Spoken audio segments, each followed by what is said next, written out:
返せる。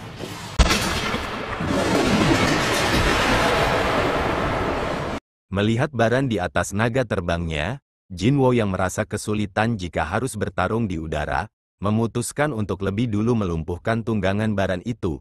Namun sebelum rencana itu dilakukan, Baran langsung mengeluarkan pasukan iblisnya.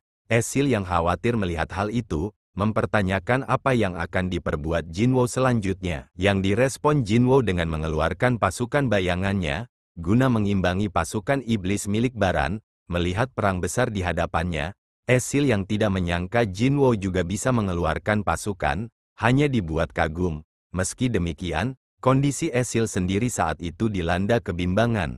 Untuk berada di pihak Baran yang merupakan penguasa para iblis, ataukah justru di pihak Jinwo yang nyata merupakan seorang penjajah, yang seharusnya dia musuhi, hingga akhirnya suatu ketika.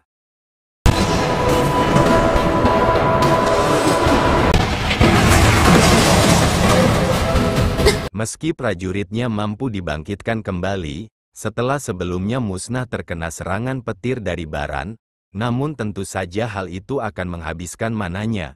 Hingga sesaat setelah dirinya menyelamatkan Esil, Jinwo pun akhirnya memutuskan untuk terjun ke kancah pertempuran, guna menghadapi Baran secara langsung.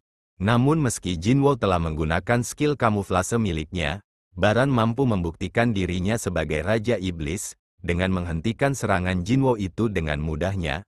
Bahkan selain menghempaskannya, Baran juga membuat Jinwo kewalahan dengan serangan hujan petir miliknya.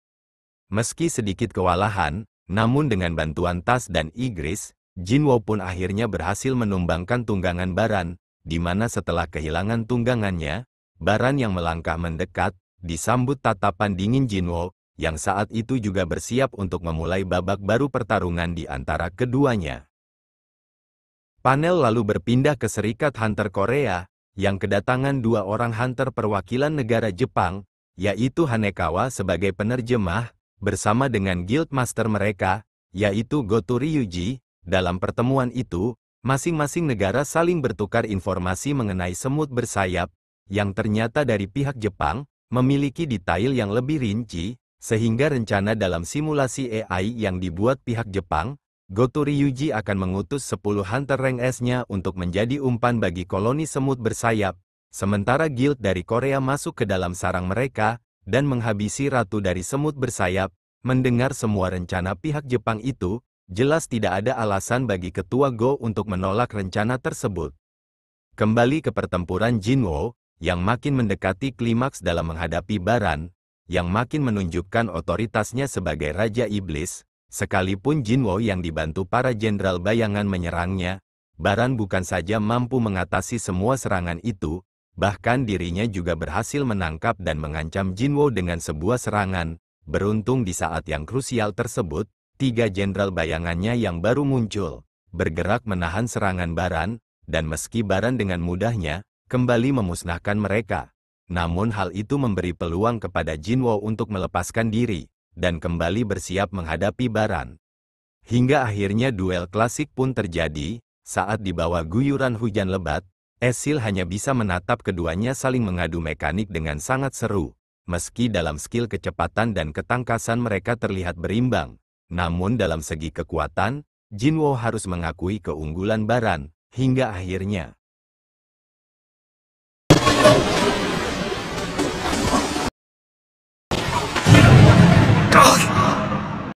di tengah Jinwo yang kepayahan menahan kedua lengan Baran, di saat itu pula, situasi menjadi semakin buruk. Saat Baran terlihat akan menyemburkan petir dari mulutnya, tepat di depan wajah Jinwo, beruntungnya di saat kritis itu, Esil sempat membantu Jinwo dengan mengalihkan perhatian Baran. Momen yang sangat singkat itu pun, segera dimanfaatkan Jinwo dengan menggunakan tangan penguasa, yaitu jurus yang serupa dengan Susanoo Clan Uchiha, yang pernah digunakan ketika mengalahkan Kargalgan. Jinwo akhirnya berhasil membuat kedua lengan Baran menjadi Lego, disusul dengan uppercut full power dari Jinwo, yang akhirnya menghentikan perlawanan Baran untuk selama-lamanya. Setelah mengalahkan Baran, Jinwo akhirnya berhasil mendapatkan bahan terakhir untuk membuat formula eliksir kehidupan, yaitu darah Raja Iblis yang telah dimurnikan. dengan penuh kecemasan, tanpa memperdulikan Esil di sampingnya. Jinwopu mulai membuat formula tersebut. Tak lama setelah berhasil membuatnya, Iron tiba dengan membawa jasad tunggangan Baran untuk dibangkitkan. Tanpa menunggu lama, Jinwo pun langsung membangkitkan naga tersebut dan memberinya nama Kaisel. Selanjutnya Jinwo yang tidak sabar untuk segera mengobati sang ibu. Kemudian dengan menggunakan batu run hadiah dari kuesnya, yang dapat digunakan untuk bertukar tempat dengan prajurit bayangan miliknya yang berada di kota, Jinwo pun segera berpamitan kepada Esil, tanpa memberinya kesempatan untuk berbicara lebih banyak. Setelah tiba di kota, demi mempersingkat waktu menemui sang ibu, Jinwo yang melesat ke udara kemudian memanggil Kaisel dan menggunakannya sebagai tunggangan. Kaisel! Sementara itu, Ketua Go dan Jinchul tampak tengah membahas strategi yang diajukan oleh pihak Jepang, meski terdapat sedikit keraguan dan kekhawatiran dalam hati Ketua Go. Namun karena skema rencana pihak Jepang adalah yang terbaik, terlebih ada opsi untuk mundur jika keadaan memburuk, maka Ketua Go memutuskan untuk menerimanya. Song Hunter to rendaku wa mada to.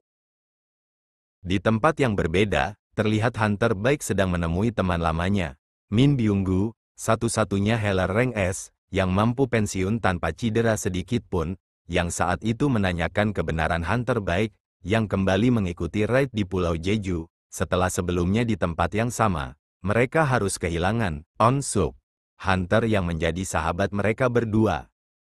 Menganggap rekannya datang untuk membujuknya ikut dalam raid, Hunter Min pun menolaknya. Namun ternyata Hunter baik mengatakan bahwa kedatangannya kali ini hanya untuk memberi salam, karena ada kemungkinan mereka tidak akan punya kesempatan untuk bertemu lagi. Dalam kesempatan itu, Hunter Min juga menjelaskan bahwa dirinya sudah tidak bisa melihat darah atau hal semacamnya lagi, sehingga akan memutuskan untuk mengikuti ujian PNS dan menjalani kehidupan normal. Mendengar ucapan rekannya tersebut, Hunter baik sempat berspekulasi bahwa untuk menjadi hunter yang lebih kuat, seorang hunter harus terus menyukai pertarungan, agar mengalami kebangkitan kedua, seperti yang dialami Sung Jinwo, yang saat itu sendiri sedang berada di kamar tempat sang ibu dirawat, sembari menatap ragu ramuan eliksir kehidupan yang berada dalam genggamannya, akan mampu membangkitkan sang ibu dari tidur abadinya. Namun mengingat perjuangan serta keajaiban sistem yang terjadi padanya selama ini, Jinwo pun pasrah sepenuhnya untuk mempercayai khasiat ramuan tersebut, dan sesaat setelah meminumkannya kepada sang ibu, Jinwo pun hanya bisa menunggu cemas dan berdoa, berharap sang ibu segera membuka matanya.